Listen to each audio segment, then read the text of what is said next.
বিগত 2024 বৰ্ষত সমগ্ৰ দেশ তথা বিশ্বত শিৰোনাম দখল কৰা উত্তৰ পূব ভাৰতৰ ব্যক্তিত্ববোৰৰ ওপৰত এক দৃষ্টি 2024 বৰ্ষত উত্তৰ পূব ভাৰতৰ কেইবাজনো ব্যক্তিয়ে তেওঁলোকৰ কৰ্ম গুৰুত্বপূৰ্ণ অৱদান সাফল্য আৰু বিতৰ্কৰ বাবে শিৰোনাম দখল কৰিছে हमने कंप्लीटली होटल रेस्टोरेंट और पब्लिक प्लेस में बीफ को हमें मांस को खाना हमने आज से बंद करने का निर्णय लिया मानदिने কৰিব কৰা নাছিল মই পলাই কতো থকা নাই মই লুকাই আছিল অকনমান কৰা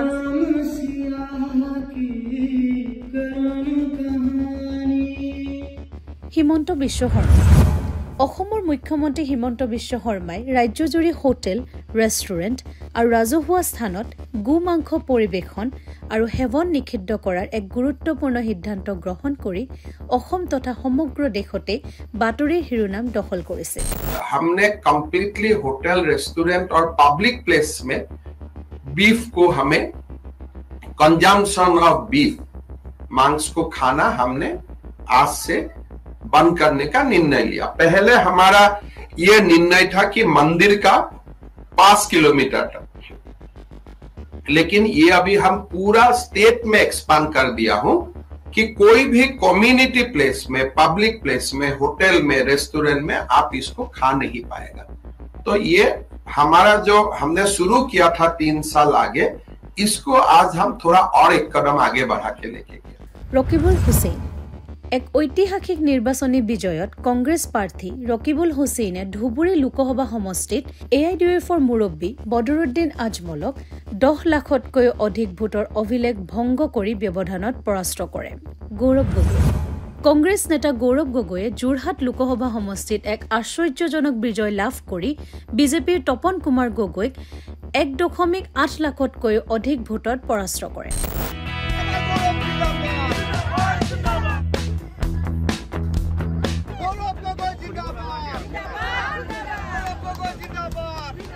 বীৰেন সিং মণিপুৰৰ মুখ্যমন্ত্ৰী এন বীৰেন সিঙে তেওঁ চৰকাৰে জাতিগত হিংসা আৰু সামাজিক অস্থিৰতাৰ সৈতে যুঁজি থকাৰ বাবে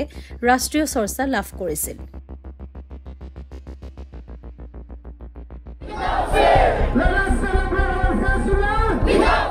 সুমি বৰা 2200 কোটি টকাৰ অনলাইন ষ্টক ট্ৰেডিং কেলেংকাৰীত জড়িত হোৱাৰ পিছত অসমৰ অভিনেত্ৰী আৰু নৃত্য পৰিচালক সুমি বৰাই নিজকে এক বৃহৎ বিতৰ্কৰ সৃষ্টি কৰিছে মেন্টালি প্ৰস্তুত নাছিল কোনো ধৰণৰ কথা ক'বলৈ বা কিবা ষ্টেটমেন্ট দিবলৈ হেতু কাৰণে 7 দিন মই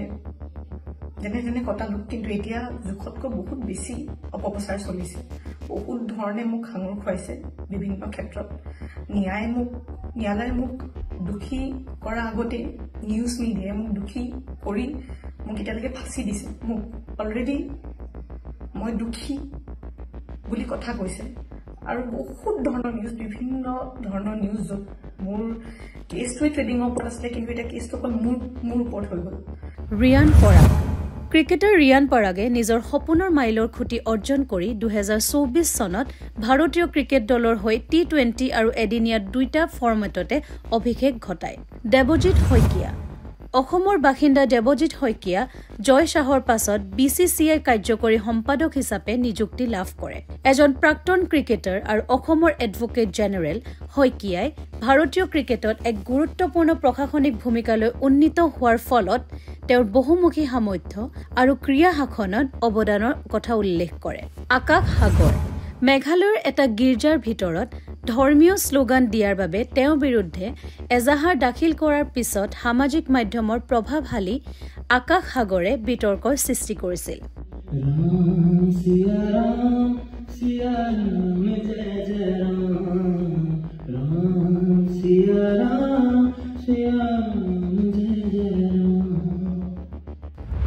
ৰমেন বৰুৱা প্ৰখ্যাত অসমীয়া সংগীত শিল্পী ৰমেন বৰুৱাৰ হঠাৎ নিৰুদ্দেশে ৰাজ্যবাসীক হতবাক কৰি তুলিছিল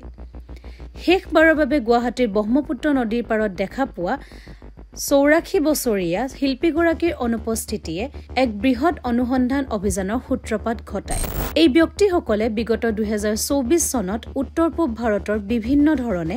ৰাষ্ট্ৰীয় প্ৰেক্ষাপটত বাতৰিৰ শিৰোনাম দখল কৰিছিল প্ৰত্যেকেই অঞ্চলটোৰ ৰাজনৈতিক সাংস্কৃতিক আৰু সামাজিক গাঁথনিৰ ওপৰত এক হাঁচ বহুৱাই থৈ গ'ল